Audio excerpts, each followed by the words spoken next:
네, 반갑습니다. 네, 월드 낭독회 2022년 7월 10일 11회차 307쪽부터 시작하도록 하겠습니다. 네, 영국처럼 공휴일이 많지 않고 어른과 아이들이 다양한 놀이를 하지 않기 때문에 양키, 즉 미국인은 오락을 즐길 줄 모른다고 말하는 사람이 있는데 잘못된 주장이다.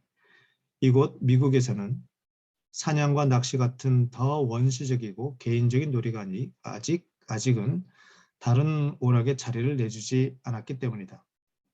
내 나이쯤 되는 뉴 잉글랜드 사람들은 대체로 10살에서 14살 사이에 엽총을 어깨에 맸다. 그리고 사냥터와 낚시터가 영국 귀족의 사유지처럼 구역에 제한되어 있지 않고 원시인의 수렵지보다 더 넓었다. 그러니 당시 아이들이 마을의 공유지 같은 곳에서 자주 놀지 않았다 해도 이상하게 여길 것은 전혀 없다. 그런데 이미 변화가 일어나고 있다. 동물을 사랑하는 마음이 커져서가 아니라 사냥감이 눈에 띄게 줄고 있기 때문이다. 이대로 가면 사냥꾼이 동물보호단체 사람들 못지않게 사냥감 동물의 가장 좋은 친구가 될 수도 있을 것이다. 더욱이 호숫가에 살 때 이따금 물고기를 추가하여 식단에 변화를 주고 싶었다. 사실 나는 인류 최초의 낚시꾼들과 똑같은 필요성 때문에 물고기를 잡았다. 내가 인도주의적인 이유를 들어 낚시에 반대할 수는 있었지만 그것은 자기적인 데다 내 감정보다 내 철학과 더 깊은 관련이 있었다. 나는 지금 낚시에 대해서만 이야기하려고 한다. 새 사냥에 대해서는 오랫동안 다른 감정을 느꼈기 때문에 숲으로 들어오기 전 엽총을 팔아버렸다. 308쪽으로 갑니다. 네.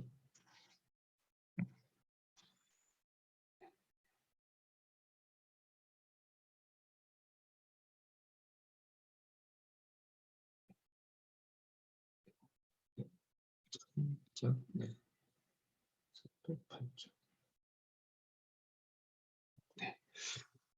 내가 다른 사람들에 비해 덜 인도적이라는 말은 아니지만 낚시가 내 감정에 크게 영향을 준다고 생각하지 않는다. 네. 나는 물고기나 지렁이에게 특별히 연민의 감정을 느끼지 않았다. 낚시는 하나의 습관이 되었다. 새 사냥에 대해 말하자면 엽총을 메고 다닌 마지막 몇 년 동안 나는 조류학을 연구한답시고 처음 보는 새나 희귀한 새만 찾아다녔다. 그러나 고백하건대 이제는 조류학 연구에서 새를 사냥하는 것보다 더 좋은 방법이 있다는 쪽으로 생각이 기울었다. 새들의 습성을 더욱 면밀히 관찰하는 것이다. 그 이유만으로 나는 엽총을 기꺼이 내려놓았다. 인도주의적인 이유를 들어 사냥에 반대할 수 있지만 사냥을 대신할 만큼 유익한 스포츠가 또 있을까 싶다. 친구 몇몇이 자식에게 사냥을 허락해도 좋으냐는 걱정스러운 얼굴로 물었을 때 나는 내가 받은 최고의 교육 가운데 하나가 사냥이었음을 상기하며 이렇게 대답했다. 자식을 사냥꾼으로 키워보게. 처음에는 운동 삼아 사냥하도록 하고 마지막에는 가능하면 이곳뿐 아니라 다른 황야에서도 만족할 만한 큰 사냥감을 더 이상 찾아내지 못할 정도의 사냥꾼. 요컨대 사람을 낚는 어부만큼이나 위대한 사냥꾼으로 키워보게. 따라서 내 대답은 초소의 작품에 나오는 다음과 같은 수녀의 의견과 닿아 있었다. 사냥꾼은 성인이 될 수 없다는 말을 털 뽑힌 암탉만큼도 유념하지 않았다. 초서는 각주에 보니까 중세 영국의 시인 제프리 초서가 쓴 캔터베리 이야기의 프롤로그에 나오는 구절이라고 합니다. 309쪽으로 넘어갑니다. 네.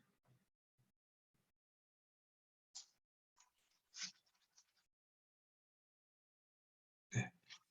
알곤 킨족은 사냥꾼을 최고의 인간이라고 불렀다. 인류 역사에서와 마찬가지로 개인의 역사에서도 사냥꾼이 최고의 인간이었던 시절이 있었다. 엽총을 한 번도 쏴보지 못한 소년이 있다면 우리는 그를 가엾게 여겨야 한다. 특별히 인도주의적인 이라서가 아니라 안타깝게도 교육을 제대로 받지 못했기 때문이다. 이것이 사냥에 열중하는 젊은이들에 대한 내 대답이다.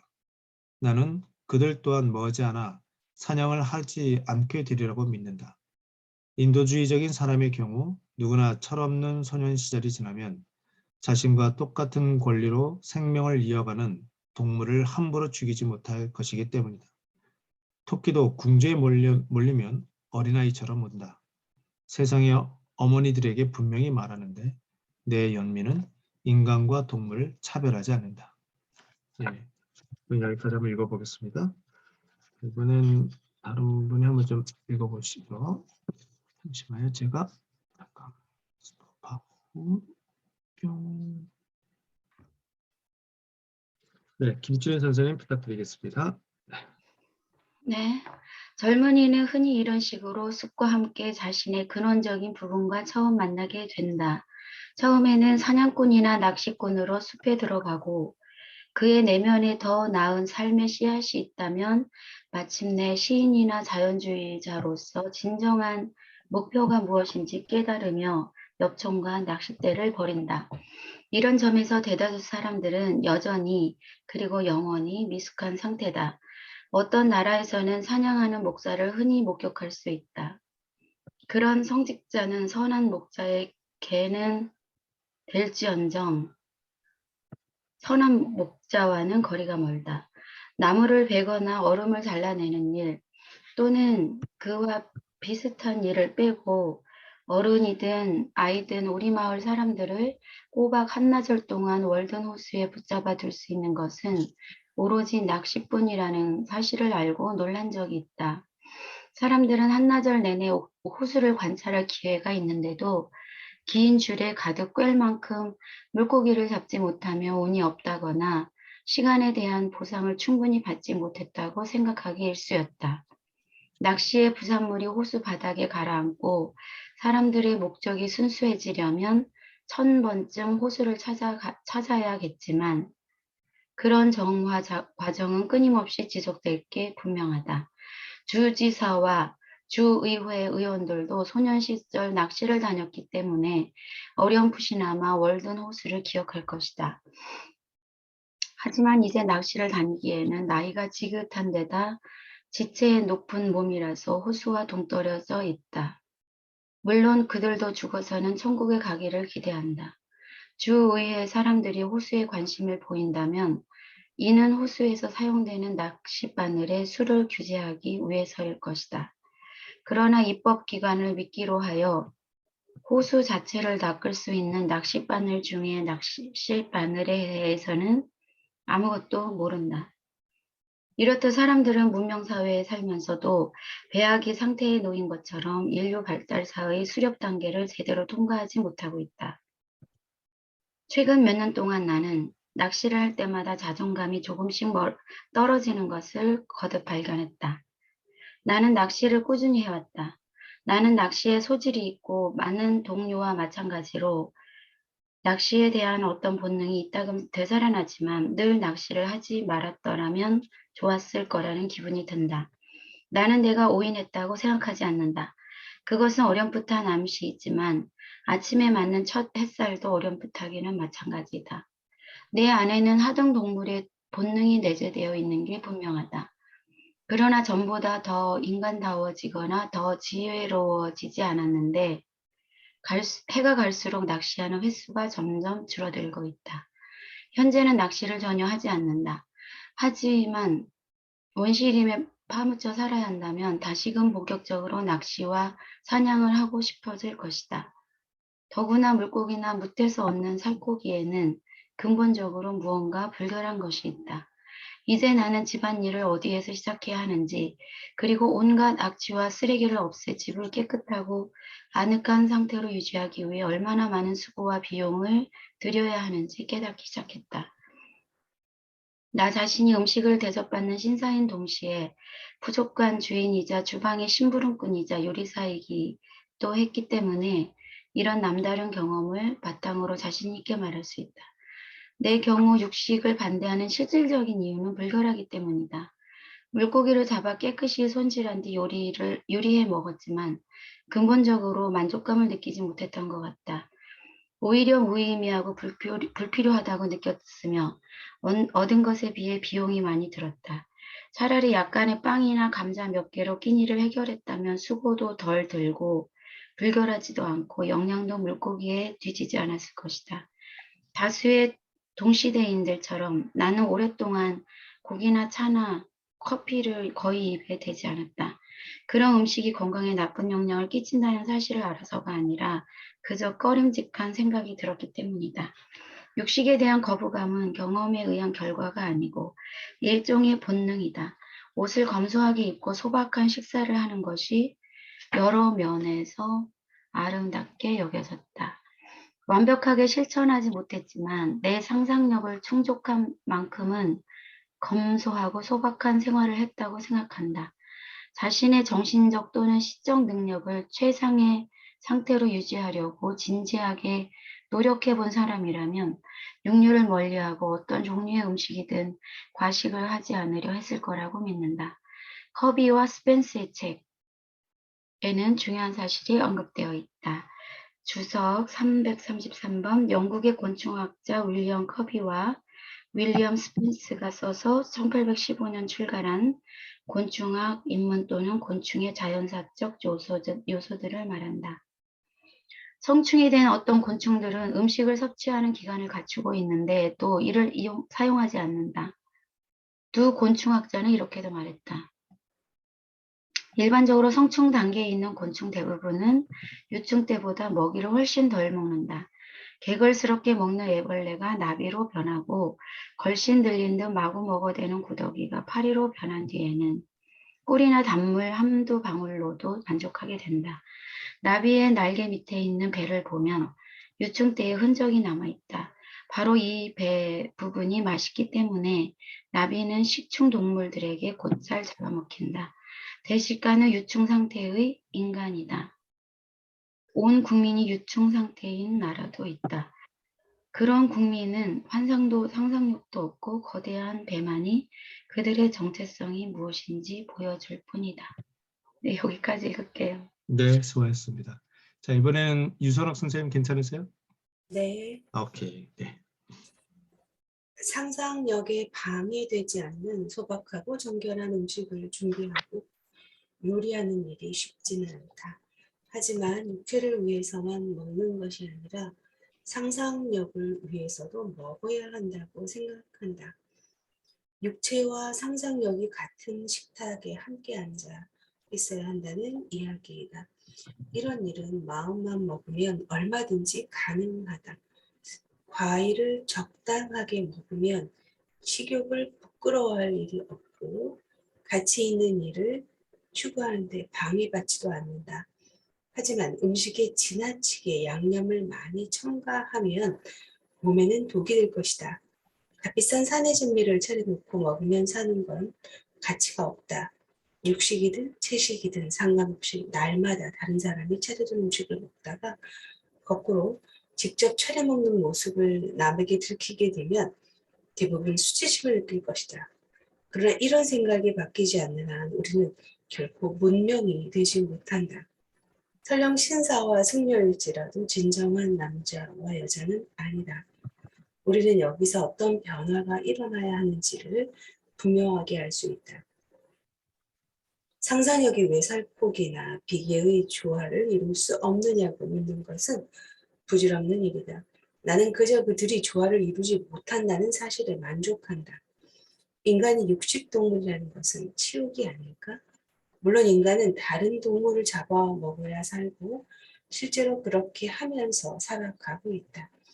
그러나 더즐러와 산토끼를 잡거나 양을 도살해본 사람은 느꼈겠지만 그런 삶의 방식은 아무래도 비참하다.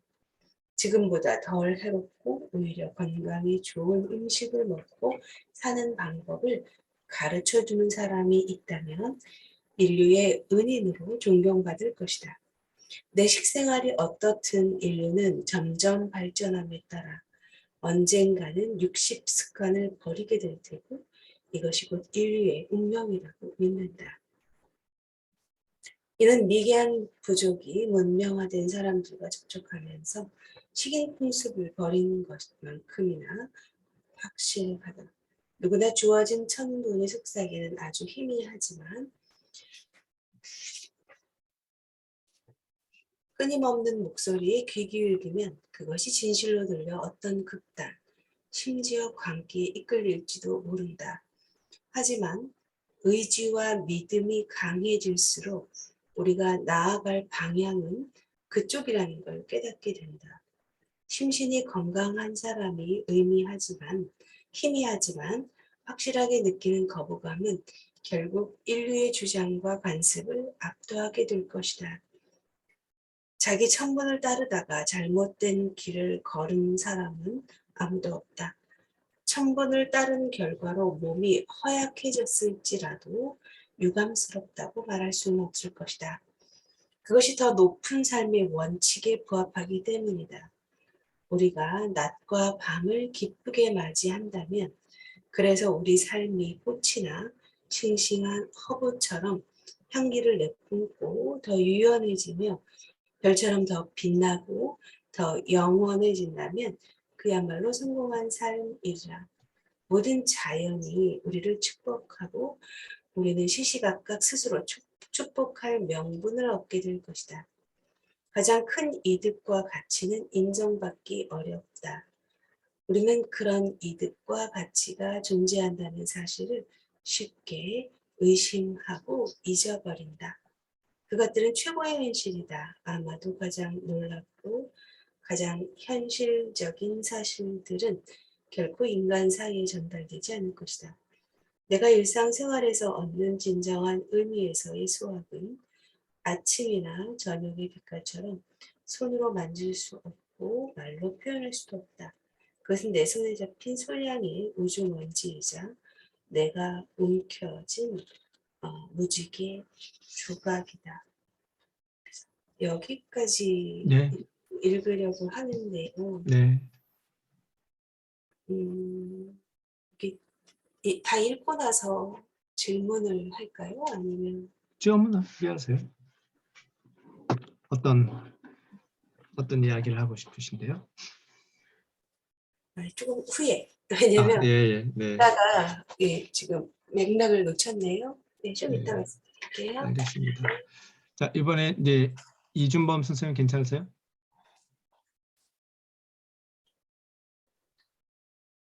네, 네, 그럼 부탁드리겠습니다. 314쪽이죠.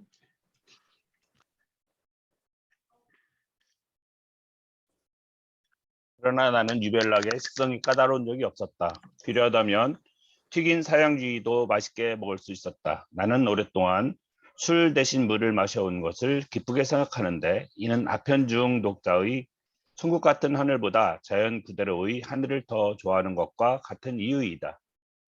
나는 언제 어디서나 맑은 정신을 유지하고 싶다. 무언가에 취하려 들자면 한도 끝도 없다. 나는 물이야말로 현명한 사람의 유일한 음료라고 생각한다. 와인도 그렇게 고상한 음료가 아니다. 한 잔의 뜨거운 커피가 아침에 희망을 꺾고 한 잔의 차가 저녁의 희망을 박살낼 수 있다는 것을 생각해보라. 그런 음료의 유혹에 넘어가면 얼마나 낮은 곳으로 추락하겠는가. 음악 또한 사람을 취하게 한다. 그런 사소한 원인들이 그리스와 로마를 멸망시켰고 미국과 영국을 멸망시킬지도 모른다. 어차피 취해야 한다면 들이마시는 공기에 취하기를 바라는 게 좋지 않겠는가. 내가 힘든 노동을 오랫동안 계속하는 것을 반대하는 가장 큰 이유는 그런 노동이 지나치게 많은 양의 음식을 먹게 만들기 때문이다. 그런데 솔직히 말하면 지금의 나는 이런 부분에서 예전에 비해 덜 까다로워졌다. 지금은 식탁에까지 종교적인 신념을 끌어들이지 않거니와 축복 같은 것을 구하지도 않는다. 솔직히 고백하건대 이는 내가 그만큼 현명해져서가 아니라 유감스럽게도 세월이 흐르면서 성그러지고 무관심해졌기 때문이다.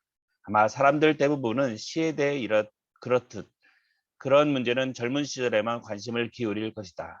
이제 내 실천은 온데간데 없고 생각만 여기에 남아있다. 베다에는 무소부재의 초월자를 진심으로 믿는 사람은 세상에 존재하는 것은 무엇이든 먹을 수 있다라고 쓰여 있다. 즉 자신이 먹는 음식이 무엇이고 그것을 준비하는 자가 누구인지 물을 필요가 없다는 뜻이다.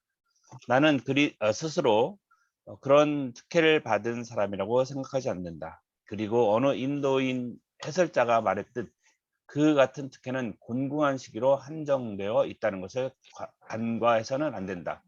인도인 해설자는 힌두 문화의 부흥 운동에 앞장선 인도 근대화의 아버지 라자람 모한 로이를 말한다. 식욕과 아무런 상관없는 음식에서 말로 표현하기 어려운 만족감을 느껴보지 않은 사람이 있을까? 내가 저급한 미각에서 정신적인 직관을 얻고 입천장을 통해 영감을 얻고 비탈진 언덕에서 따먹은 참딸기가 내 천분의 자양분이 된 사실을 생각하면 온몸의 전율이 인다. 증자는 마음이 몸을 다스리지 못하면 보아도 보이지 않고 들어도 들리지 않으며 음식을 먹어도 그 맛을 모른다고 했다. 증자는 중국 춘추시대 유학자 공자의 제자로 공자의 사상을 공자의 손자인 자사에게 전했다. 여기에 나온 인용문은 대학 7장 2절의 구절이다. 음식의 진정한 맛을 분별할 줄 아는 사람은 절대로 폭식가가 되지 않고 그렇지 않은 사람은 폭식가가 될 수밖에 없다. 청교도라고 식탐을 부리면 시의원이 거북 요리를 탐하듯 흑방 한 조각에 달려들 수 있다. 입으로 들어가는 음식이 사람을 비루하게 만드는 게 아니라 음식을 향한 탐욕이 사람을 비루하게 만든다. 문제는 음식의 질이나 양이 아니고 감각적인 맛에 강렬한 애착을 느끼는 데 있다.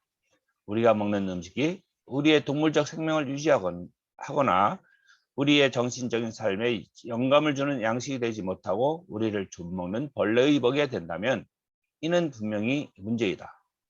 사냥꾼이 자라나 사형쥐 같은 야생의 고기를 탐하는 것이나 우아한 숙녀가 송아지 발로 만든 젤리나 먼 바다에서 잡아온 정어리를 좋아하는 것이나 마찬가지다. 사냥꾼은 물방아용 연못을 찾아가고 숙녀는 식품 저장실을 찾아가는 것이 다를 뿐이다. 그들이 그리고 나와 당신이 어떻게 음식을 먹고 마시면서 짐승처럼 구질구질한 삶을 이어가는지 생각하면 그저 놀랍기만 하다. 여기까지 읽겠습니다. 네, 지금 317쪽 넘어가는 거죠. 네, 윤수진 선생님 괜찮으세요? 제가 이제 들어와가지고요. 아, 예, 예. 어딘지 모르겠어요. 317쪽인데. 선생님 제가 아까 질문 못했던 아, 거 네네네. 될까요? 네. 제가 이제 일이 있어서 한 2, 3주 못 들어왔는데 이제 그 안에서 그 얘기들이 됐을지 모르겠는데요. 그래도 여기서 이제 그 기본 전제가 육식을 불결하다라고 표현을 했는데 어떤 맥락에서 불결하다라고 얘기했는지를 조금 알고 넘어가고 싶고요. 그다음에 이제 낚시를 할 때마다 자존감이 조금씩 떨어진다, 뭐 이런 표현도 있고요. 그 다음에 313쪽에 보면 육식이든 채식이든 상관없이 날마다 다른 사람이 차려준 음식을 먹다가 거꾸로 직접 차려 먹는 모습을 남에게 들키게 되면 대부분 수치심을 느낄 것이다. 요 맥락도 제가 좀 잘 이해가 안 되고, 지금 이제 막 읽은 것 중에서 316쪽과 317쪽에 보면 우아한 숙녀가 송아지 발로 만든 젤리나 먼 바다에서 잡아온 정어리를 좋아하는 것이나 마찬가지이다. 이런 것들은 조금 거부감이 드는 표현이네요. 네, 그래서 한 3가지 정도, 네, 혹시 먼저 논의된 게 있다면 제가 좀 알고 그 다음에 읽는 것이 계속 이렇게 올라오는 저항감과 또 의문에서 네. 벗어나면서 읽을 수 있을 것 같습니다. 네. 잘 문제 제기하신 것 같아요. 저도 다른 분도 마찬가지일 거란 생각 살짝 드는데 잘 와닿지는 않더라고요. 네, 그래서 서로의 시각에서 그 당시 서로의 시각과 그 당시 시각을 우리가 다시 한번 생각을 해봐야 되는데 예. 다른 분은 어떻게 생각하세요?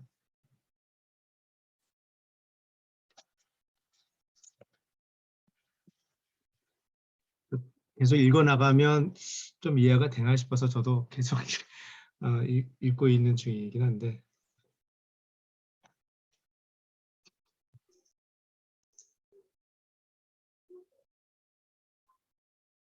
그러면 이제 317쪽에 우리의 전반적인 여기서부터 진행하면 되나요?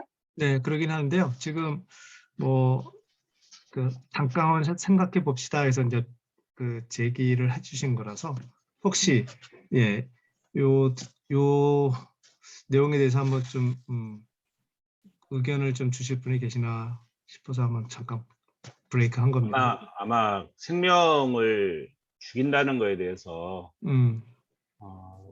점점 그에 대한 죄책감이 들지 않나? 그런 생각도 들어요. 그냥 이거는 뭐 순전히 제 경험인데 예전에 뭐 어렸을 때는 뭐 닭을 잡는 거는 그리 어려운 일이 아니었는데 이제 어른이 되고 그래서 저 어느 날 생닭을 누가 갖고 왔어요. 그 닭을 잡으라고 못 잡겠는 거예요. 그 닭을 잡는 자체가 이제 생명을 죽이는 거라는 생각이 들기 때문에 선뜻 못 잡는 거죠. 아마 어렸을 때는 먹을 게 그거밖에 없었기 때문에 그래서 쉽게 잡았을 텐데 커서는 이제 그렇게 먹을 게 없어서 그걸 먹어야 되는 건 아니었기 때문에 그런 것 같아요. 여기도 서로가 이런 생각을 하는 거는 어쩌면 그거와 비슷하지 않나? 이제 또 다른 그런 양식들을 구할 수 있었기 때문에 그런 생명을 탐하는 것에 대해서 좀 주결하다는 표현은 그렇지만 그에 대한 어떤 양심의 가책을 느끼지 않나 뭐 그런 생각이 들었습니다. 그래서 낚시를 아까 낚시 얘기도 나왔는데 낚시를 물고기를 잡는 것보다는 호수를 잡는 것이 더 낫다라는 시간을 보내면서 호수를 감상하고 거기서 자기 생각을 정리해가는 그런 게 더 나은 이제 어떤 가치의 차이를 얘기하지 않나 뭐 그런 생각이 들었습니다. 좀 뜨문뜨문 저도 생각이 다 나서 그런지 몰라도 저도 잘 정리가 좀 안 돼요. 사실은 306쪽을 보시면 306쪽의 이제 가운데 부분에 그 자연 속에서 이 낚시와 사냥이 좋다라는 얘기를 한단 말이죠. 이런 말이 있어요. 때로는 야성적인 삶을 온 몸으로 받아들여 하루 종일 하루하루를 동물처럼 살고 싶다. 내가 자연과 친해진 것은 어쩌면 아주 어릴 때부터 낚시와 사냥을 한 덕분이리라. 낚시와 사냥은 일찌감치 우리에게 자연을 소개하고 우리를 그 풍경 안에 머물도록 해준다. 네, 그래서 좋다는 얘기를 하잖아요. 그러면서 또 308쪽에 보면 그 자식을 사냥꾼으로 키워보게. 처음에는 운동삼아 사냥하도록 하고 마지막에는 가능하면 이것뿐만 아니라 다른 어떤 황야에서도 만족할 만한 큰 사냥감을 더 이상 찾지 못할 정도로 사냥꾼, 요컨대 사람을 낚는 어부만큼이나 위대한 사냥꾼으로 키워보게. 진짜 사냥하란 얘기잖아요. 그러면서 엽총 사용해서 새를 쏘고 하는 것은 이제 안 하게 됐다는 그런 얘기도 하고. 여기 어떻게 그 생각하실까요? 309쪽의 중간에 보면 네. 그런 말이 있잖아요. 철없는 소년 시절이 지나면 자신과 똑같은 권리로 생명을 이어가는 동물을 함부로 죽이지 못할 것이기 때문이다. 근데 이렇게 사냥을 그냥 처음부터 할 수 있게 놔두더라도 그 사람이 사냥을 하면서 나중에 철든다? 철들면 생명에 대한 그런 존중을 느낄 것이다. 그러면서 거기 뭐 토끼도 궁지에 몰리면 어린아이처럼 운다라는 표현에서 토끼도 인간과 같은 존재로 취급을 하잖아요. 그러니까 처음에는 어릴 때부터 이 자연 속에 그 자연을 경험하기에 사냥이 사냥만큼 좋은 게 없다. 하지만 그렇다고 해서 우리가 동물을 학대하고 막 없애는 것이 아니다. 나이가 들면 자연스럽게 철들 것이다. 약간 그런 맥락으로 이해해도 될까요? 네, 그런 것 같아요. 말씀하신 것은. 네. 혹시 또 다른 분들은 어떻게 보십니까?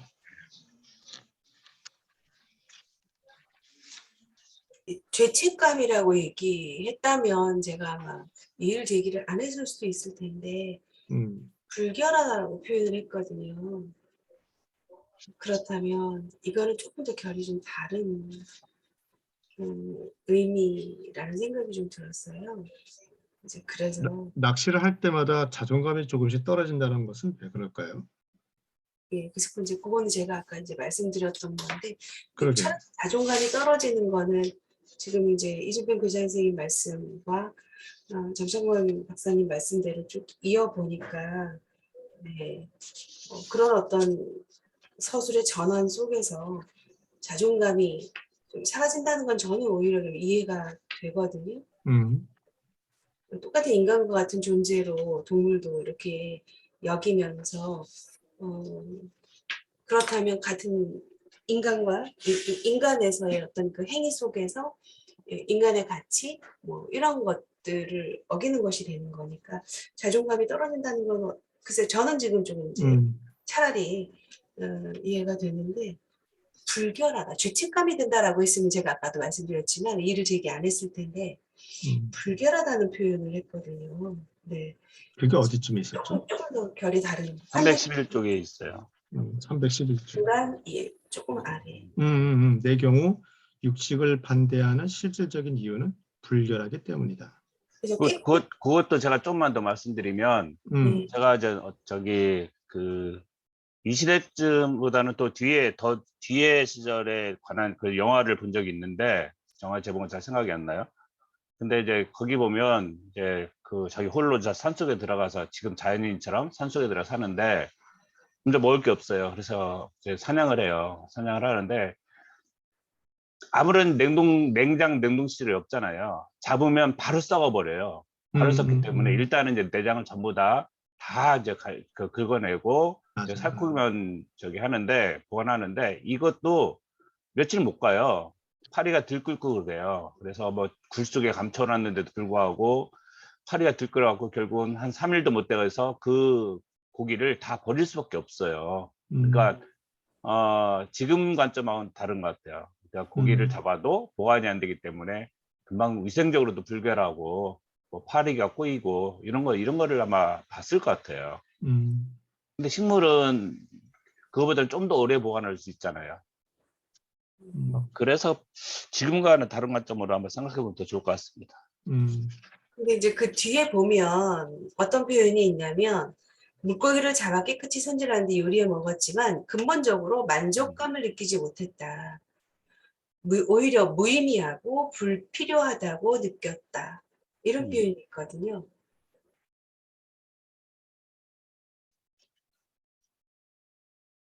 그래서 불결이라는 말을 지금 교장 선생님 말씀으로 진행하기는 다음 표현에서는 좀 아니다 이런 생각이 좀 드네요.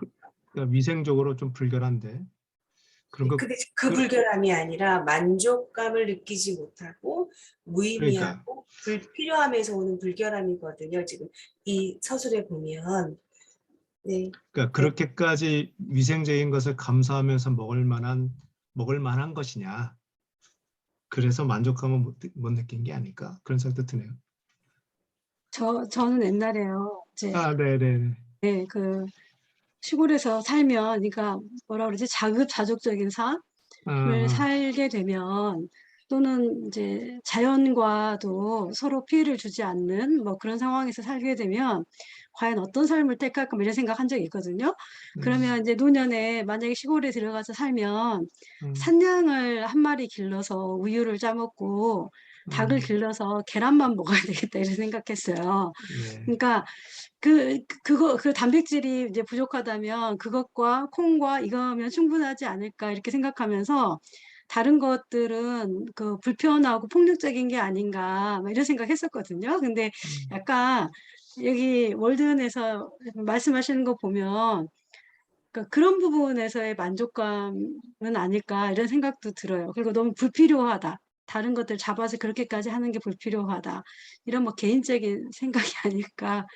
제 입장에는 그렇게 생각하고 있어요. 저도 아까 이준범 교장 선생님 말씀에 두 의미가 다 들어가 있다고 생각하는데, 이게 불결에 대한 것은 솔직히 조금 그 영어에서 어떻게 쓰여져 있는지 조금 궁금한 부분이긴 하거든요. 해석이. 네, 그리고 위에 아까 질문하신 것들 중에 313쪽에 육식이든 채식이든 상관없이 날마다 다른 사람이 차려준 음식을 먹다가 거꾸로 직접 차려 먹는 모습을 남에게 들키게 되면 대부분 수치심을 느낄 것이다. 이 부분도 사람들이 지금 남이 차려준 음식들, 그리고 그것에 대해서 뭐 육식이든 채식이든 어쨌거나 이런 것들을 차려준 음식을 먹는 것을 더 이제 좋은 삶이라고 판단하고 있다는 생각이 드는 거죠. 그때 당시에는 그때 당시 그래서 직접 차려 먹을 수도 있는데 그렇게 되면 너무 창피하다 이런 생각을 하고 있는 것이 아닌가라는 그쪽 맥락은 그렇고, 앞에 이 불결 같은 경우에도 뭐 위생적인 부분 그리고 생명에 대한 존중 부분, 이 두 부분이 저도 같이 함께 있는 것이 아닌가 싶은 생각은 듭니다. 이때 당시에 노예제도가 있었던 때는 아닌가요? 그렇죠. 있었죠. 있었던 때이기 때문에 네네. 사회적인 지위가 조금 있다고 생각하거나 하는 사람들은 자기 손으로 음식을 하지 않던 시대이지 않은가요? 저는 그냥 지금 생각이 든 게 자신의 어떤 욕망에 의해서 음식을 자기가 차려 먹는 것에 대한 수치심, 이렇게도 읽혀지네요. 자신의 그 식욕, 식탐, 네, 그것으로 기인해서 음식을 차려 먹는 그 모습을 들키게 되면, 근데 그 313쪽의 그 수치심은 그거하고는 달리 이 창피하다 그런 뜻 같은데요. 예. 보통 사람들은 아까 말씀하신 것처럼 남이 다 차려주는 음식을 먹는데 있어 보이는데, 근데 내가 필요에 의해서 내가 직접 손을 뭐 요리를 해서 먹는다는 것은 이 교양 있는 사람이 할 짓이 아니다. 약간 이런 맥락인 것 같은데. 그래서 그러한 생각을 바꾸지 않은 한 진정한 문명이 될 수 없다라는 말을 그 뒤에도 나오긴 하잖아요. 네. 독특해요. 네. 좀 더 읽어보도록 하죠. 네, 317조. 아까 네. 제가 말씀드린 부분, 그 우아한 숙녀는 그 부분, 이것도 그런 당시 시대의 어떤 문화나 그 가치관의 차이에서 오는 거라고 봐야 될까요? 우아한 숙녀? 어디?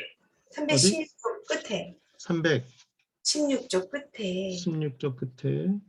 우아한 숙녀가 송아지 숙녀. 만든 젤리나 먼바다에서 잡아온 정어리를 좋아하는 것이나 마찬가지다는 그런 비유가 있었거든요. 예, 그래서 음식에 대한 탐욕, 또 감각적인 맛에 대한 강렬한 애착, 이런 것들, 이걸 이런 식으로 표현을 했거든요. 월든이 요즘 저희 유튜브에서 먹방 보면은 이거 기절할 그렇죠. 수도 기절하겠죠. 네. 생각도 드네요. 음.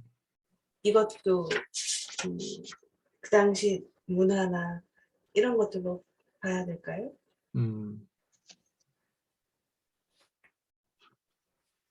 우아한 숙녀라고 하는 걸 보니까 아까 그 맥락에서 우아한 숙녀들은 남이 차려준 음식을 우아하게 먹는 모습들, 근데 그거하고 연결되는 것 같기도 하네요.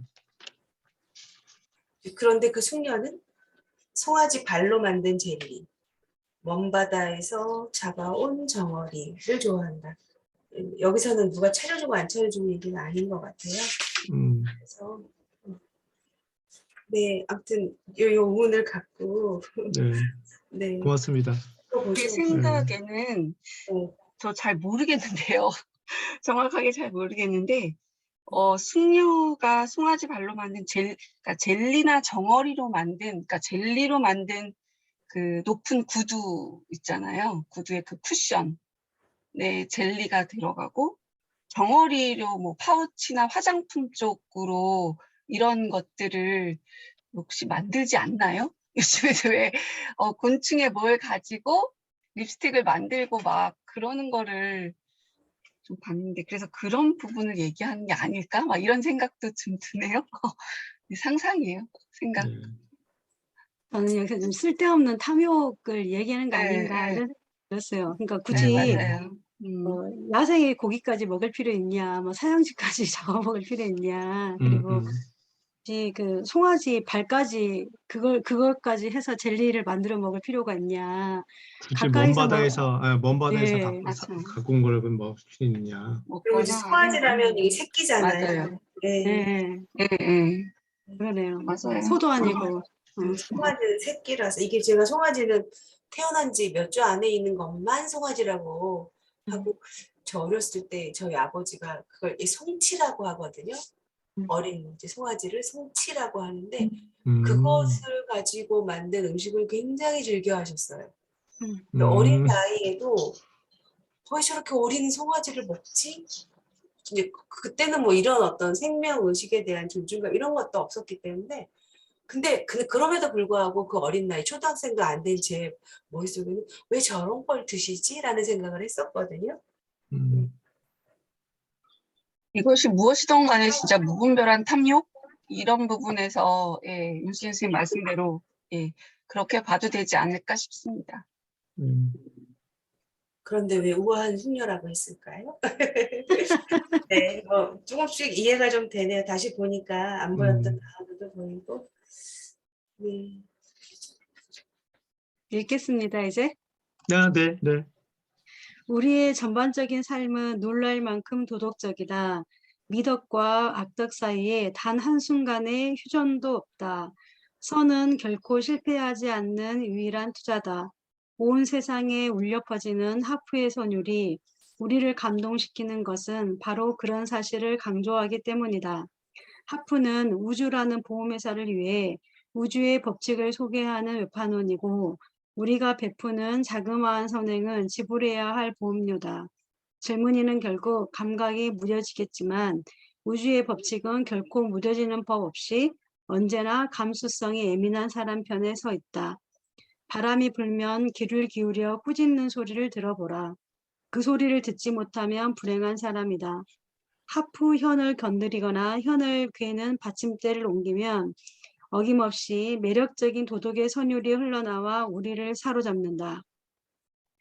귀에 거슬리는 소음도 아주 멀리 떨어져 있으면 음악으로, 우리의 천박한 삶을 풍자하는 당당하면서도 감미로운 선율로 들린다.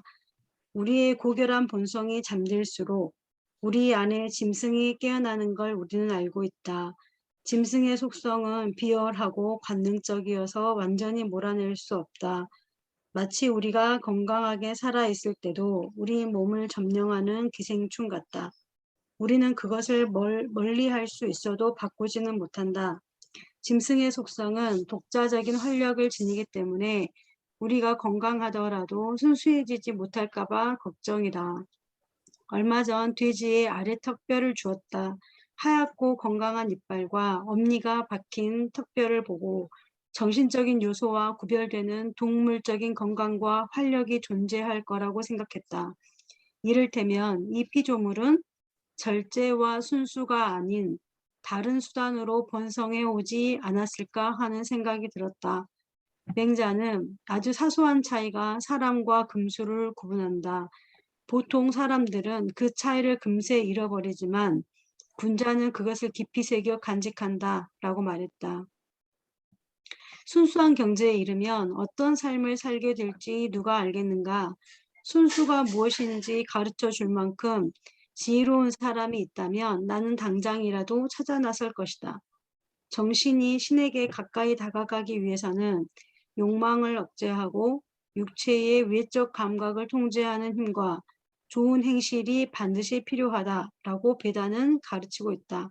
하지만 정신은 잠깐일지라도 육체의 모든 부분과 기능에 스며들어 통제하고 천박한 육체적 욕망을 순수와 헌신으로 변형시킬 수 있다.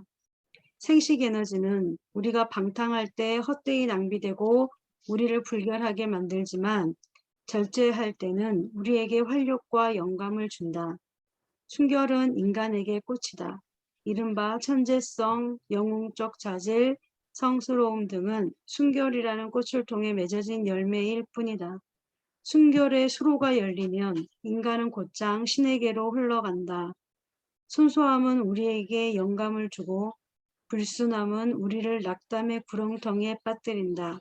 짐승의 속성이 날마다 소멸하고 성스러움이 점점 자리를 잡아간다고 확신한다면 그는 축복받은 사람이다. 열등하고 야만적인 짐승의 속성 때문에 부끄럽지 않을 사람이 없을 것이다. 나는 우리 인간이 파우누스나 사티로스 같은 신이거나 반신반인, 즉 짐승과 결합된 존재고 탐욕으로 가득한 피조물일까 두렵고 우리 삶 자체가 우리에게 치욕이 아닌가 싶어 두렵다. 짐승에게 적당한 자리를 내주고 마음의 숲을 가꾸니는 얼마나 행복한가. 말, 염소, 늑대와 온갖 짐승을 부리면서도 자신은 다른 어떤 이의 나귀도 아닌 자. 그렇지 않은 사람은 돼지치기일 뿐 아니라 돼지들을 격분케 하여 최악으로 내모는 악마이기도 하다. 여기까지 읽겠습니다. 네, 수고하셨습니다. 이 챕터가 더 높은 법률에 대한 내용을, 제목이 그죠? 305쪽에 보면 더 높은 법률. 그래서 그 각주를 보면 더 높은 법률이라는 말은 이제 헌법보다 더 높은 법률. 그러니까 그것을 얘기를 좀 하려고 하는 것 같아요. 이 서로가. 네. 그래서 그런 얘기를 하려면 근본적인 것을 좀 따져보게 될 텐데 이렇게까지 근본적인 이야기를 막 헤집고 다니고 있는 것 같네요. 네, 육식에서부터 시작해서. 네. 네, 지금 벌써 한 8시 50분 됐네요. 그러면 잠깐 좀 쉬도록 하고요. 공지사항이 좀 있습니다. 제가 채팅창으로 다시 한번 올려드릴 텐데요. 네, 오프라인 다다음 주 토요일 날 오프라인 모임에 대한 참가 신청. 네, 그래서 몇 분 정도 참석하는지 좀 알아야 될 것 같아서요. 좀 해주셨으면 고맙겠고 또 네, 그다음에 출석부 차원에서요. 어딨지? 네, 출석부도 해주셨으면 좋겠는데, 네, 이걸 어떻게 되지?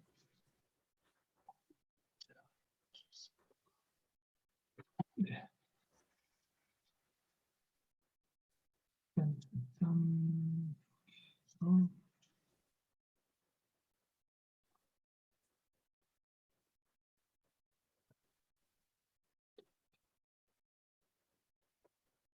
네, 하여튼 출석부 좀 이따 하고요. 네, 네, 오프라인 맞습니다. 참가 신청이 권한이 막혀 있는 것 같은데요. 아, 제가 그걸 안 풀었군요.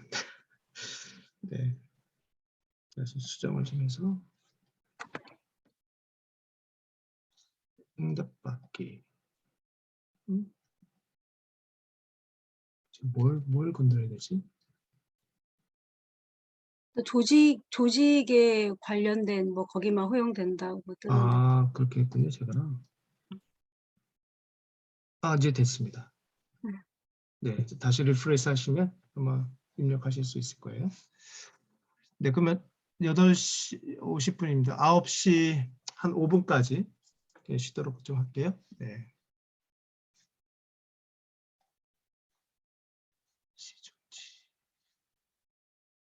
네, 그러면 읽겠습니다. 네, 그러면 자, 노순재 선생님부터 다시 읽도록 하겠습니다. 319쪽 밑에서 네 번째 줄입니다.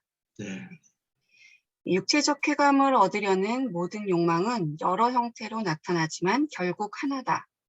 모든 순수함도 하나다. 음식을 먹거나 마시든 다른 사람과 함께 살든 잠을 자든 어떻든 육체적 욕망을 충족하기 위한 모든 행위는 결국 똑같다. 모두 하나의 욕망에 불과하다. 어떤 사람이 얼마나 욕망에 젖어 사는지를 알려면 그가 그 같은 행위들 가운데 한 가지를 어떻게 하는지 눈여겨보면 된다. 불순한 사람은 순수하게 설 줄도 앉을 줄도 모른다.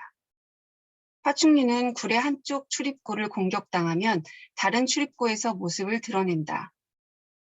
순결하고 싶으면 절제할 줄 알아야 한다. 순결이란 무엇인가? 자신이 순결한지 어떻게 하겠는가? 아무도 확신할 수 없다. 우리는 순결의 미덕에 대해 수없이 들었지만 그것이 무엇인지 모른다. 그저 주어들은 소문에 따라 이러쿵저러쿵 멋대로 떠들 뿐이다. 지혜와 순결은 노력에서 나온다. 게으르면 무지와 육체적 욕망에 휩쓸리게 된다. 공부하는 사람이 육체적 욕망에 휩쓸리면 이는 습관적으로 정신이 나태하기 때문이다.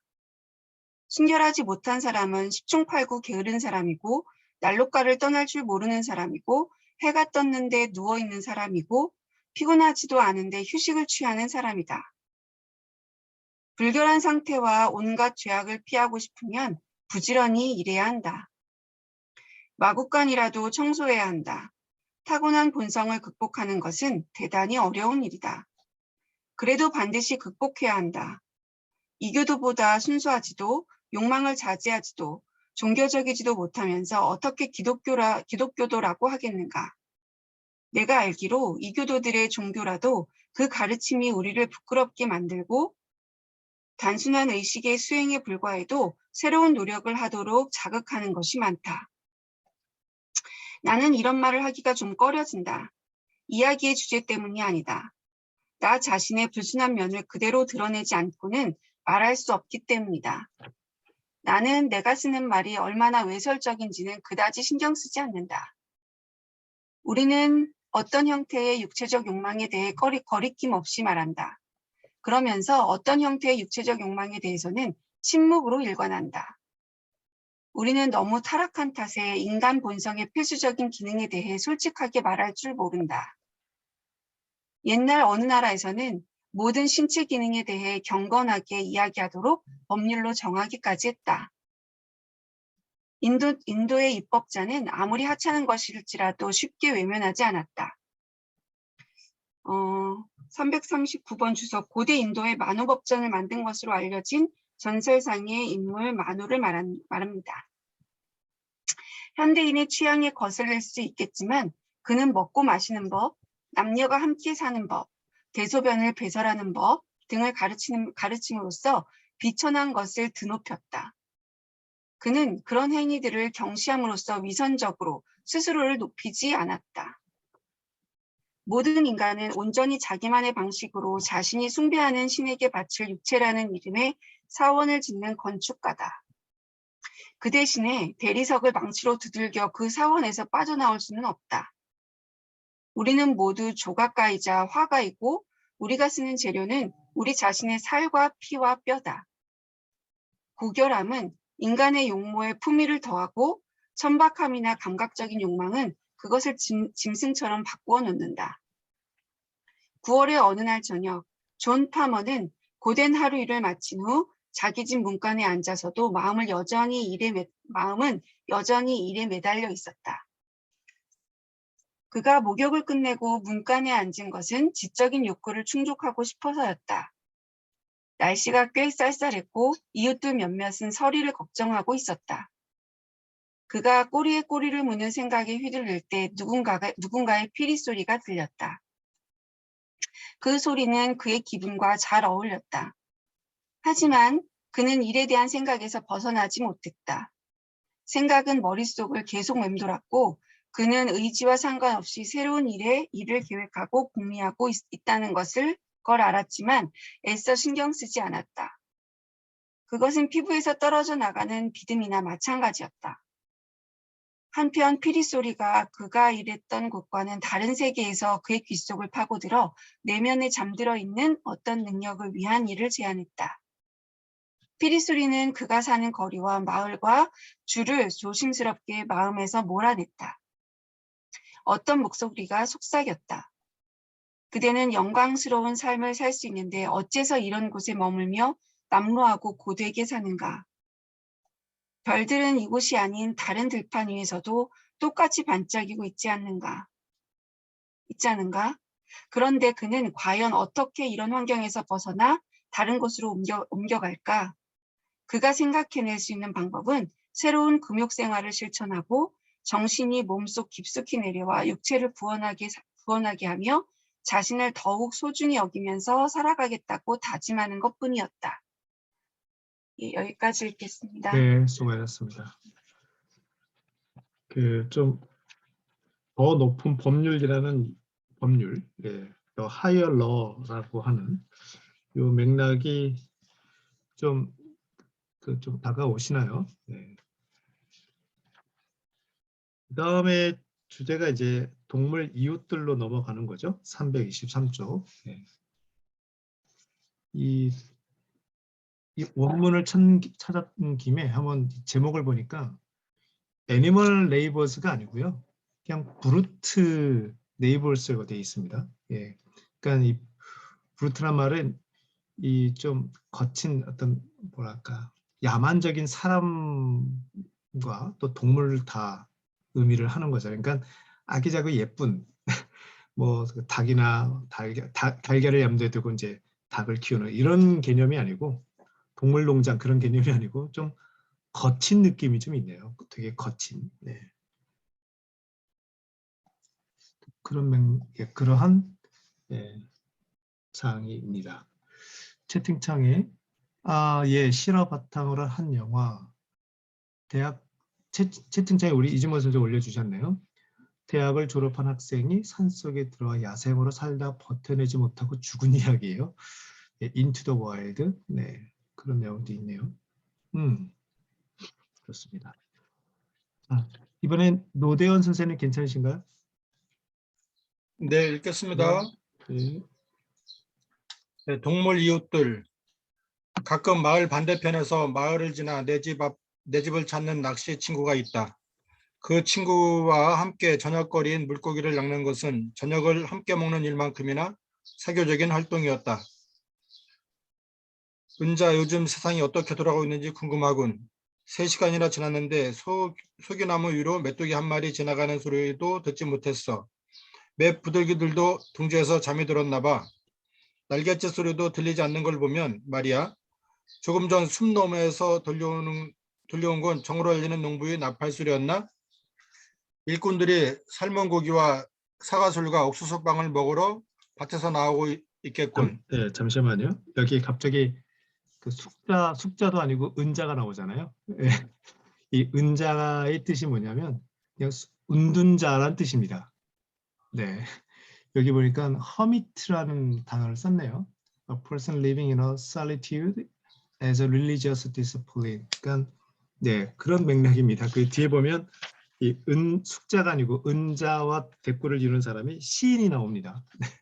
그래서 참고해 주시기. 각주 340에 보면 네. 이어지는 대화의 은자는 소로, 시인은 그렇죠. 채낭을 네, 가리킨다라고 되어 네. 있습니다.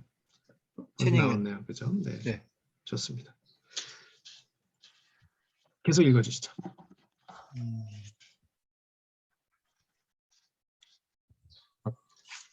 저 때문에 계속 읽겠습니다. 갑자기 까먹었는데. 음식을 많이 먹지 않는 사람은 굳이 힘들게 일할 필요가 없을 텐데 그나저나 오늘은 얼마나 수확했으려나. 개 짖는 소리 때문에 조용히 사색할 수 없는 곳에 대체 누가 살고 싶어 하는가 모르겠군. 집안일까지 해야 한다니 오늘같이 화창한 날에 무슨 대단한 물건이라고 은손잡이에 광을 내고 물통까지 박박 문질러 닦는지. 집 같은 건 차라리 없는 편이 나아. 집보다는 속이 텅 빈 나무에서 사는 게 더 나을 거야.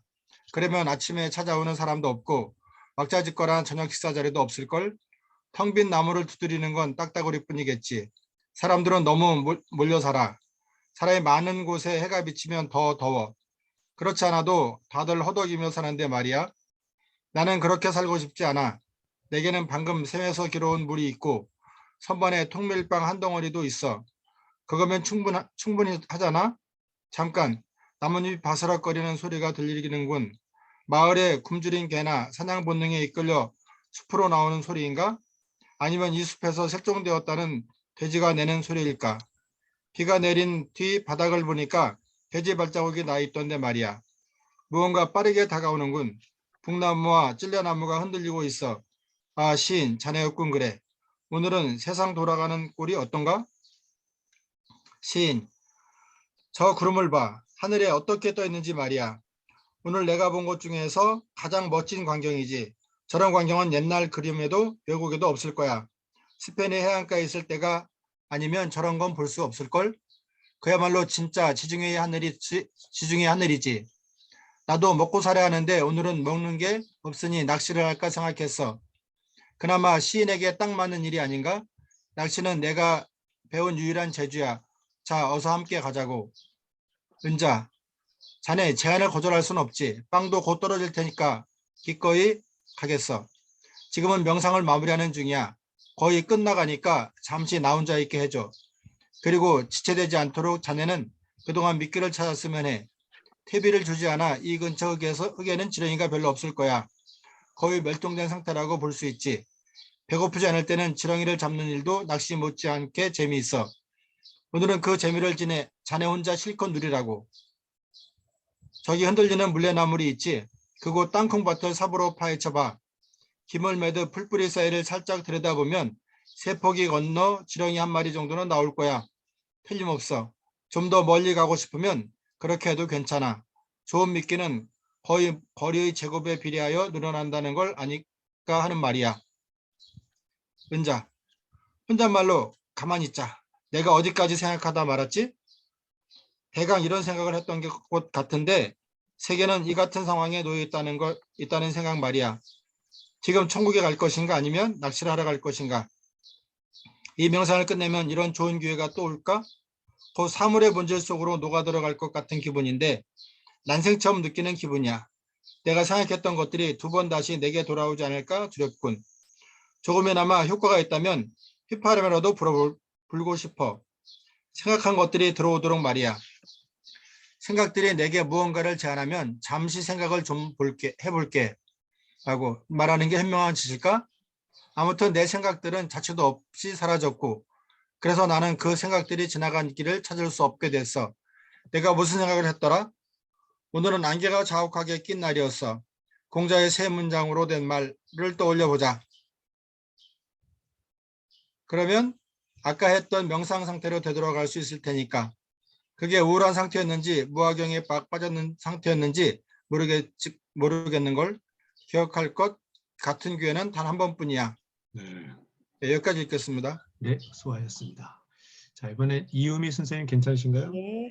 네. 은자, 이제 끝났나? 내가 너무 빨리 돌아온 건가? 아주 좋은 지렁이 13마리를 잡았어. 토막나거나 길이가 짧은 놈도 몇 마리 잡았고. 이런 건 작은 물고기를 낚기에 적당할 거야. 낚싯바늘을 완전히 감싸지 않으니까. 마을에 있는 지렁이들은 너무 커. 은빛 물고기들이 실컷 뜯어 먹어도 낚싯바늘이 보이지 않을 거야. 은자, 알았어. 어서 출발하자고. 콩코드 강으로 갈까? 수위가 너무 높지 않으면 그곳이 괜찮을 거야. 어째서 세상은 우리 눈에 보이는 것들로만 이루어졌을까? 왜 인간은 익숙한 동물들만 이웃으로 두는가? 그런 틈새를 메우는 것은 생쥐뿐일까? 필파이는 산스크리트어로 쓰인 고대 인도 우화집 히토파데사의 저자로 추정되며 비드파이라고 불린다. 이 우화는 유럽에서는 필파이 이야기 또는 비드파이 이야기로 번역되었다고 합니다. 필파이 같은 우화 작가들은 동물을 아주 효과적으로 이용한 듯하다. 우화에 나오는 동물은 하나같이 짐을 나르는 짐승, 어떤 의미에서는 인간의 생각을 일부 짊어진 짐승으로 묘사되기 때문이다. 내 집을 뻔질나게 드나드는 생쥐들은 흔한 외래종이 아니라 원래는 마을에서 볼 수 없는 토종 들쥐였다. 언젠가 그 생쥐 한 마리를 저명한 동물학자, 이 사람은 동물학자이자 지질학자인 하버드 대학교 교수 장 루이 로돌프 아가시를 말한다고 합니다. 동물학자에게 보냈더니 깊은 관심을 보였다. 내가 집을 지을 때 생쥐 한 마리가 집 밑에 보금자리를 틀고 있었다. 그런데 헌 판자로 마루를 깔고 대패밥을 깨끗이 쓸어내기 전 녀석이 점심때만 되면 보금자리에서 기어나와 내 발 아래에 흩어진 빵 부스러기를 주워 먹었다. 아마도 사람을 본 적이 한 번도 없을 것이다. 넘고 옷을 기어 올랐다. 방 안의 벽을 순식간에 오르기도 했는데 그 몸놀림이 다람쥐와 비슷했다. 한 번은 내가 긴 의자에 팔꿈치를 얹고 비스듬히 기대 앉아 있을 때 녀석이 내 옷에 뛰어오르더니 옷소매를 타고 휙 내려가서는 내 점심이 담긴 종이 봉지 주위를 맴돌았다. 나는 봉지를 꽉 움켜쥐고 요리조리 피하면서 녀석과 숨바꼭질을 했다. 그러다 엄지와 검지로 치즈 한 조각을 쥐고 가만히 있자 녀석이 바짝 다가와서는 내 손바닥에 앉아 치즈를 조금씩 갉아먹고는 파리처럼 지 얼굴과 앞발을 깨끗이 닦고 유유히 사라졌다. 머지않아 딱새 한 마리가 내 헛간에 둥지를 틀었고 울새가 내 집에 기대어 자라는 소나무에 은신처를 마련했다. 6월에는 낯을 많이 가리는 자고새가 새끼들을 데리고 내 집 뒤쪽 숲에서 살금머니 나와서는 창문을 지나 집 앞으로 사라졌다. 자고새는 숲의 암탉인 듯 꼬꼬댁 소리를 내어 새끼들을 부른다. 사람이 다가가면 새끼들은 어미의 신호에 따라 삽시간에 사방으로 흩어진다. 마치 회오리바람이 휩쓸리고 가는 것 같다. 자고새 새끼들은 마른 나뭇가지나 나뭇잎과 비슷해서 사람들은 새끼들 한 복판에 서 있어도 녀석들이 주위에 있다는 걸 알아 걱정스레 울어서 주의를 끌기 때문에 더 그렇다. 어미는 사람과 마주치면 이따금 정신이 이상해진 듯 대굴대굴 구르거나 빙글빙글 돌기 때문에 어떤 짐승인지 금세 알아채지 못하는 경우가 많다. 새끼들은 나뭇잎 아래에 머리를 쳐박고 꼼짝 않고 웅크린 채 멀리서 어미가 보내는 신호에만 신경을 쓸 뿐 사람들이 가까이 가도 달아나거나 모습을 드러내지 않는다. 자칫 사람들은 새끼들을 밟거나 빤히 바라보면서도 자고새라는 걸 쉽게 알지 못한다. 그럴 때 손바닥에 올려놓고 관찰해 보니 녀석들의 유일한 관심은 어미와 본능에 순종하며 두려워하거나 떨지 않고 그것에 쪼그리고 있는 것이었다. 그 같은 본능이 얼마나 강한지 한 번은 내가 새끼들을 집었다가 다시 나뭇잎 위에 내려놓았을 때 한 녀석이 옆으로 쓰러졌는데 10분쯤 뒤에 나머지 새끼들도 똑같은 자세를 하고 있었다. 자고새 새끼는 다른 새들의 새끼와 달리 깃털이 나 있고 병아리보다 발육이 훨씬 빠르다. 녀석들의 크고 맑은 차분한 눈동자에 담긴 조숙하면서도 천진한 표정은 무척 인상적이다. 그 눈동자에는 세상의 모든 지혜가 어려 있는 것 같다. 유년기의 순수함뿐만 아니라 경험을 통해 명료해진 지혜까지 담긴 듯하다. 그런 눈동자는 태어날 때 생겨난 것이 아니다. 눈동자에 비친 하늘과 함께 시작된다. 나그네는 흔히 그처럼 맑은 샘을 주의 깊게 살피지 않는다. 무지하고 신중하지 못한 사냥꾼은 어미를 쏘아 천진한 새끼들이 먹잇감을 찾아 숲을 어슬렁거리는 짐승이나 맹금류의 먹이가 되거나 새끼들과 꼭 닮은 썩어가는 나뭇잎과 서서히 뒤섞이도록 내버려 두는 일이 많다. 암탉이 품어 자고새의 알이 부화하면 자고새 새끼들은 무언가에 놀라 뿔뿔이 흩어져 길을 잃는다고 한다. 새끼들을 다시 불러 모으는 어미의 소리를 듣지 못하는 탓이다. 자고새는 내게 암탉이자 병아리였다. 여기까지. 네, 수고하셨습니다. 자, 이번엔 신성재 선생님 괜찮으세요? 네, 네. 숲속에서 얼마나 많은 생물이 비밀스럽지만 야생과 자유를 누리며 살고 또 마을 주변에서 먹이를 구하며 사는지 그저 놀랍기만 하다.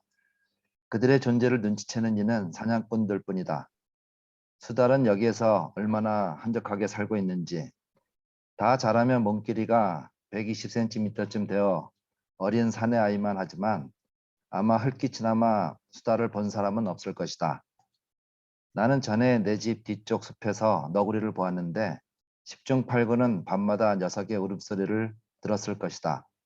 나는 오전에 씨를 뿌리고 정오쯤에는 샘 옆에 그늘에서 한두 시간 쉬며 점심을 먹은 뒤 책을 읽곤 했다. 그 샘은 밭에서 800m쯤 떨어진 브리스터 언덕 아래에서 흘러나오는 것으로 늪과 개울의 원천이었다. 샘에 가려면 풀이 무성하고 어린 리기다 소나무가 빽빽한 골짜기를 따라 계속 내려가다 늪 근처에서 큰 숲으로 들어가야 했다. 샘 주위에는 사방으로 가지를 내뻗은 백숙나무가 있었고 그 아래 아주 한적하고 그늘진 곳에 바닥이 단단해서 앉기 좋은 깨끗한 풀밭이 있었다. 나는 거기에 샘을 파서 우물을 만들었는데 한 양동이쯤 퍼내도 물이 흐려지는 일 없이 맑았다. 호수에 물이 미적지근한 한여름에는 거의 매일 샘으로 물을 기르러 갔다. 거기에도 도요새가 새끼들을 데리고 와 진흙 속에서 벌레를 찾았다. 어미가 30cm쯤 위에서 둑을 따라 내려오면 새끼들은 그 밑에서 떼를 지어 달렸다. 하지만 마침내 나를 발견하면 어미는 새끼들 곁을 떠나 내 주위를 빙빙 돌며 조금씩 다가와 두어 걸음 떨어진 곳에서 날개와 다리가 부러진 척 내 주위를 끌어 새끼들을 달아나게 했다. 새끼들은 어미가 지시한 대로 가냘프지만 힘차게 삐약거리면서 일렬 정도로 행진하여 늪을 가로질렀다. 어미가 보이지 않을 때 새끼들은 삐약거리는 소리만 들리기도 했다. 몇 비둘기도 샘이 나뭇가지 앉거나 내 머리 위 부드러운 백송나무 가지를 날개를 퍼덕이며 이리저리 옮겨 다녔다. 붉은 다람쥐는 가장 가까운 나뭇가지를 타고 내려와서 호기심 어린 표정을 지으며 스스럼 없이 굴었다. 누구든 숲속으로 들어와서 마음에 드는 곳에 오랫동안 조용히 앉아 있다 보면 차례로 찾아오는 숲의 주민들을 만날 수 있을 것이다. 나는 그다지 평화롭지 못한 사건을 목격했다. 어느 날 장작더미, 아니 정확히 말하면 구루터기를 쌓아둔 곳에 갔다가 커다란 개미 2마리가 맹렬히 싸우는 모습을 보았다. 한 녀석은 붉은 개미였고 다른 녀석은 그보다 훨씬 큰 검은 개미로 몸 길이가 1.3cm쯤 되었다. 두 녀석은 서로 뒤엉켜 떨어질 줄 몰랐다. 나무 토막 위에서 쉴 새 없이 밀고 당기며 마구 뒹굴었다. 주위를 둘러보니 놀랍게도 나무 토막마다 그런 개미 전사들로 뒤덮여 있었다. 그것은 개미 2마리의 결투가 아니라 두 종족 간의 전쟁이었다.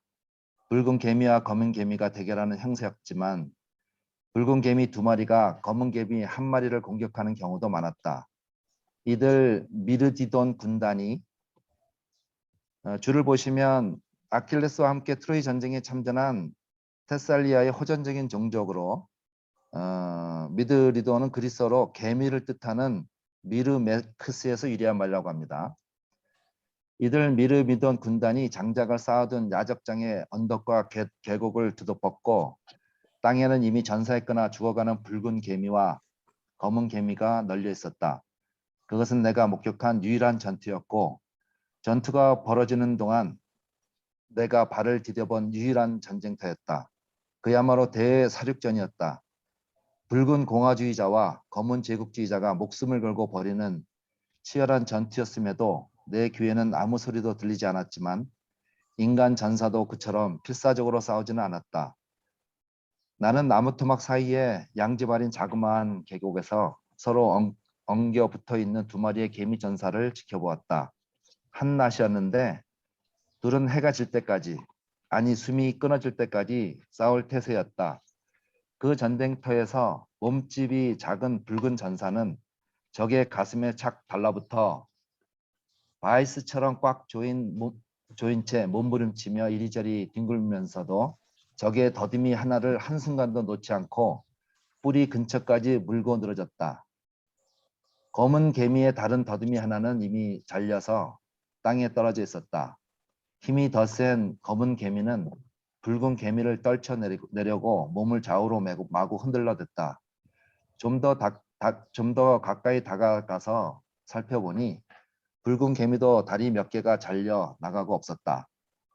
두 녀석은 불도그보다 더 끈질기게 싸웠다. 어느 쪽도 물러설 기미를 보이지 않았다. 승리가 아니면 죽음을 달라가 둘의 전투 구호인 것이 틀림없었다. 끝이 안 보이네요. 네네. 그러면 여기다 할까요? 예. 자, 여기까지 그러면 하겠습니다. 여기까지. 예. 최욱현 선생님 괜찮으세요? 네. 오케이. 한편 이쪽 계곡을 따라 올라오는 붉은 개미 1마리가 있었는데 잔뜩 흥분한 듯 보였다. 이미 적을 해치웠거나 아직 전투에 참가하지 않은 모양이었다. 다리와 더듬이 모두 멀쩡하니 전투에 참가하지 않은 쪽이 맞지 싶었다. 녀석은 전투에서 이겨 방패를 가지고 돌아오든지 죽어서 방패에 실려오라는 말을 어머니한테 들었을 것이다.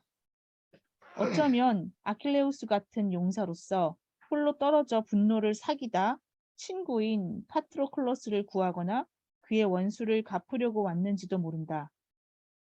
아무튼 녀석은 멀리서 불공평한 전투, 검은 개미가 붉은 개미보다 2배나 컸다. 를 지켜보다 재빨리 다가와 두 전사로부터 1.3cm쯤 거리를 두고 멈추어 서서는 경계 태세를 갖추었다. 그리고 기회를 엿보다 검은 전사에게 덤벼들어 오른쪽 앞다리의 뿌리 부분을 공격하기 시작했다. 하지만 녀석도 적에게 다리 하나를 잡히고 말았다. 결국 3마리의 개미들이 한데 엉겨 목숨을 건 사투를 벌였고 그 모습은 마치 세상의 모든 자물쇠와 시멘트를 능가하는 새로운 종류의 접착제를 만들어 발라놓은 것 같았다. 그때쯤 양쪽 진영이 높다란 나무 토막 위에 군악대를 배치해놓고 국가를 연주하면서 동작이 둔한 전사들을 격려하고 죽어가는 전사들을 위로하는 모습을 보았더라도 놀라서는 안 되었다. 마치 개미들이 인간이라도 한 듯 나는 다소 흥분했다. 생각할수록 개미와 인간이 차이가 없어 보였다. 미국 전체 역사에는 어떤지 모르지만 적어도 콩코드 역사에는 전투에 참가한 전사들의 수나 전사들이 보여준 애국심과 영웅심 면에서 이 개미 전쟁에 견줄 만한 전투 기록이 없다. 참전자와 사상자의 수만 놓고 보면 이 개미 전쟁은 아우스터리츠 전투나 드레스덴 전투 345, 1805년과 1813년 나폴레옹 1세가 러시아와 오스트리아 연합군을 상대로 승리한 전투, 두 전투에서 8만 명이 넘는 전사자가 발생했다. 드레스덴 전투에 견줄 수 있으리라. 콩코드 전투 346, 1775년 4월 19일 미국 민병대가 영국 군대를 상대로 콩코드에서 벌인 전투이며 미국 독립전쟁의 시초가 되었다. 비교가 안 된다. 민병대에서 2명이 전사하고 루서 블랜처드 347 콩코드 전투에서 최초로 부상을 입은 미국인 병사. 부상을 당한 정도였지 않은가? 왜 이곳의 모든 개미가 버트릭 같고 버트릭은 348번 콩코드 전투에서 민병대를 지휘한 소령 사격하지 말라는 상부의 지시를 받았지만 영국군이 사격하자 사격 명령을 내린 것으로 알려져 있다. 버트릭 같고 수천 마리의 개미가 묵묵히 데이비스와 호스머 349 미국인 병사로 둘 다 콩코드 전투에서 전사했다. 운명을 받아들였는가? 사격하라, 즉시 사격하라. 이곳에는 단 한 명의 용병도 없었다. 350 미국 독립전쟁 때 영국군은 독일인을 용병으로 고용했다. 개미들은 우리 선조들처럼 차에 부과되는 3페니의 세금 351 영국이 식민지 미국에 부과한 이 세금 때문에 미국인들의 분노를 샀고 이는 보스턴 차 사건과 독립전쟁의 도화선이 되었다. 세금을 피하기 위해서가 아니라 대의를 위해 싸웠다고 나는 믿는다. 전투의 결과는 관련된 당사자들에게 적어도 벙커힐 전투만큼이나 중요하고 오래도록 기억될 만한 사건일 것이다. 벙커힐 전투는 독립전쟁 중 1775년 6월 17일에 벌어진 두 번째 전투. 실제로는 매사추세츠 벙커힐이 아닌 그 이후 찰스타운에 있는 브리즈힐에서 벌어졌다. 계속할까요? 네. 네, 편하신 대로. 네. 아니면 나는 네. 나는 내가 자세히 묘사한 그 개미 3마리가 맞붙어 싸우던 나무 토막을 집으로 가져와서 창턱에 올려놓고 커다란 유리컵으로 덮어두었다. 싸움의 결과가 궁금했기 때문이다. 처음 말했던 붉은 개미를 현미경으로 살펴보니 상대의 하나 남은 더듬이마저 잘라버리고 앞다리 근처를 마구 물어뜯고 있었다. 녀석도 가슴이 갈갈이 찢겨 중요한 내장이 검은 개미의 턱에 고스란히 드러나 있었다. 검은 개미의 가슴팍은 너무 두꺼워 붉은 개미가 꿰뚫을 수 없을 듯 보였다. 고통스러워하는 붉은 개미의 검붉은 눈동자는 전쟁만이 불러일으킬 수 있는 살기로 이글거렸다. 개미들은 유리컵 밑에서 30분을 더 싸웠고 내가 다시 들여다보았을 때는 검은 개미가 두 적의 머리를 몸에서 끊어놓았다. 검은 개미의 양 옆구리에 그 머리들이 매달린 채 여전히 살아 움직이고 있었다. 마치 검은 개미의 안장 앞쪽에 매단 무시무시한 전리품 같았다. 검은 개미는 더듬이가 없는 터에 하나 남은 다리마저 반쯤 잘렸고 내가 보지 못한 상처가 많을 텐데도 옆구리에 끈질기게 매달린 적의 머리들을 내려 몸부림쳤다. 다시 30분이 지나서야 드디어 적들의 머리를 떼어냈다. 내가 유리컵을 들어올리자 녀석은 상처투성이 몸을 이끌고 창턱을 넘어 밖으로 사라졌다. 검은 개미가 마침내 그 전투에서 살아남아 여생을 오텔 데앙발리드 353 17-18세기 프랑스 파리에 세워진 부상병 요양시설, 지금은 군대 박물관으로 쓰이며 이곳 교회에 나폴레옹의 무덤이 있다.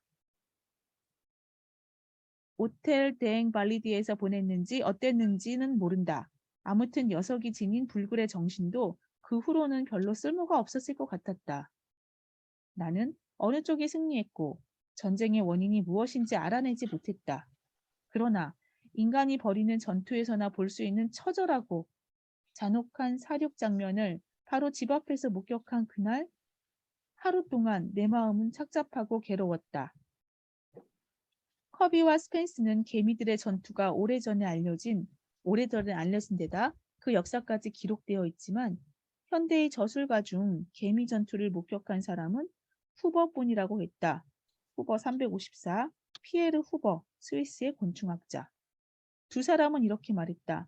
에네아 실비오는 배나무 줄기에서 355 에네아 실비오 피콜로미니는 210대 교황 비호 2세의 속명이다. 시인, 지리학자, 역사학자로도 활동했다.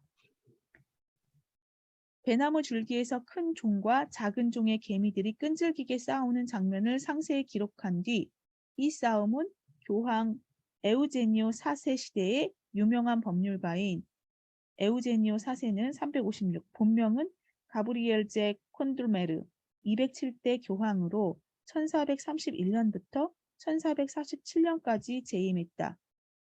20대의 유명한 법률가인 니콜라스 피스토리엔시스의 눈앞에서 벌어졌으며 그가 전투의 모든 과정을 아주 충실하게 기록했다라고 덧붙였다. 큰 개미들과 작은 개미들 사이에 벌어진 비슷한 교전을 올라우스 마그누스도 기록했는데 357 스웨덴 카톨릭 성직자이자 역사가 승리한 작은 개미들은 아군 병사의 시체는 매장했지만 몸집이 큰 적군의 시체는 새의 먹잇감이 되도록 방치했다고 한다. 이 일은 포콘 크리스티안 2세 358 덴마크, 노르웨이, 스웨덴의 왕 폭정을 휘두르다 신하들의 반란으로 종신형에 처해졌다. 크리스티안 2세가 스웨덴에서 축출되기 전에 일어났다. 내가 목격한 개미들의 전투는 웹스터 도망 노예법이 통과되기 5년 전, 그 노예법은 359, 1850년 미국 의회에서 통과된 법, 매사추세츠주 상원 의원 웹스터는 이 법을 지지하여 노예제를 반대하는 지식인들한테 거센 비난을 받았다. 5년 전 포크 대통령 시절에 벌어졌다. 포크 360번, 미국의 11대 대통령, 제임스 녹스 포크. 네. 계속, 네, 여기까지 할까요? 여기까지 할까요, 오늘은? 네. 유난히 각주가 많아서 읽다가 스톱하시느라고 좀 고생하셨습니다. 네, 시간이 얼추 이렇게 돼서요. 오늘은 이 정도까지 마무리해야 될 것 같고요. 채팅창에 올려드린 거 지도 추석 보하고 그다음에 오프라인 모임 참가 신청 다시 한번 확인해 주시고 특히 오프라인 모임 관련해서 일정 확인해 주셔서 되신 분들 꼭 신청서에 남겨주시기 바랍니다. 지금 여기 채팅창으로 나눈 귀중한 정보 지식에 네, 아까 그 이주먹 교장 선생님이 남겨주셨던 영화에 대한 내용도 올려놨고요. 그리고 아마 리프레시 하시면 또 나올 거예요. 나태주 시인의 풀꽃을 제가 올려놨어요. 아무리 봐도 지금 방금 개미 전쟁을 묘사한 것도 그렇고, 야, 이 소로는 정말 관찰에 정말 최고봉 같아요. 관찰을 너무 잘하지 않아요? 이렇게 서로의 눈으로 우리가 관찰을 하다 보니까 또 관심 가지게 되고 또 관심 갖게 되니까 더 사랑스럽게 되는, 그래서 이 시가 아주 적절한 것 같아서 다시 올려놓았습니다. 오타가 있네요. 예쁘다. 예쁘다. 시작했고요. 네. 여기 네. 제가 공감 노트 올려드리도록 하겠습니다. 네.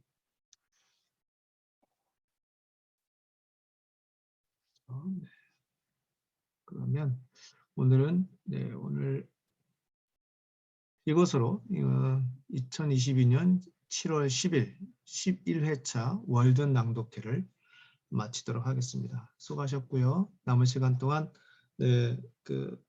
한 줄 한번 적어주시고 오늘 하루도 건강하고 행복하게 지내시기 바랍니다. 수고하셨습니다. 뿅.